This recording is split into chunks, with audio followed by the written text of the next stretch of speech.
Hey, sixth graders, we are back, and today we're going to talk about using prime factorization to reduce fractions, okay?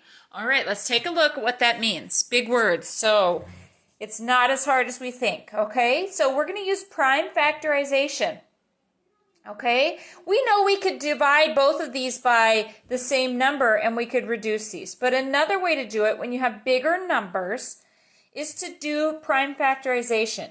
So if I get the prime factors of 36, I'm going to do a factor tree. And two numbers I can multiply 36 by are 9 and 4.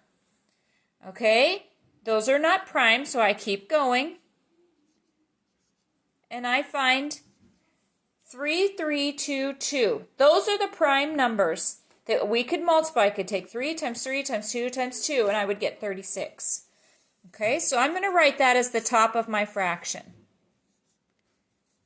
Okay, now I'm going to factor 81 to find the bottom of my fraction.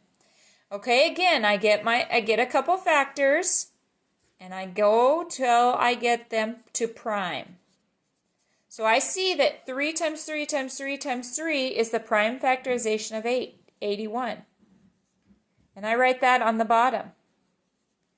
Okay, so now when I want to reduce this, I'm going to cross out the numbers that are the same on the top as the bottom.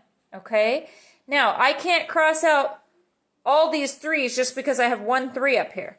I can cross out 1 for 1. So I have a 3 on the top, so I can cross out 1 3 on the bottom. I have another 3 on the top, so I can cross another one out. I don't have any 2's on the top or on the bottom to cross out. And I don't have any more 3's to cross this out. Okay? So now I can multiply these out and I've got my fraction reduced. 2 times 2 is 4. 3 times 3 is 9. So using prime factorization, I found that I can reduce 36/81 to 4/9. All right, we're going to do the same thing here.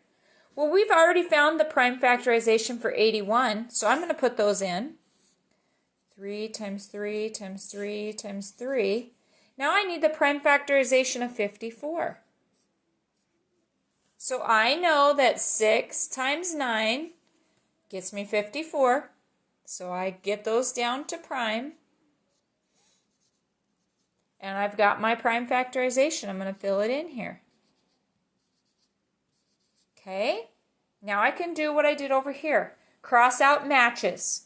So I have a 3 and a 3, a 3 and a 3, and a 3 and a 3.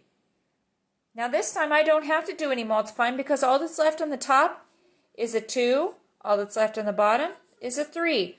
So if I reduce 54/81, it's actually 2/3. All right, let's try a bigger one, guys, because I know you can do this. 120 over 240. So let me find again my prime factorization. Okay, just because this is a bigger number, don't be afraid. It ends in a 0. I know when it ends in a 0, I can use 10. And 1 times a number will get us the first part, 12. Now I've got smaller numbers I'm better at. So I can prime factorize these. Okay, so I see that my top of mine is going to be 5 times 2 times 3 times 2 times 2. Okay, all right, now I need 240. And again, guys, it ends in a 0, so I know I can use 10 and 24. And now I'm ready to get this down to prime factors. Okay, I'm down to my primes here, so I'm going to write them on the bottom. 3 times 2 times 2 times 2 times 2 times 5. And I'm ready to reduce. I see I have crossing out my 5's. I see I have a 2. I see I have a 3. Yes, it can go like this. That's okay. Another set of 2's and another set of 2's. Woo! what happens, guys, if I have nothing left on the top? Do I put 0? Well, no, because we don't have 0 on the top here, so we wouldn't end up with 0. If you have nothing left, it's a 1. And then what do you have left in the bottom is a 2. So 120 over 240 is the same as 1/2. Remember, if you've crossed out all your factors on the top, it's not 0, it's 1. Okay? And then what you have left. Alrighty, guys. I know you got this. We'll see you later.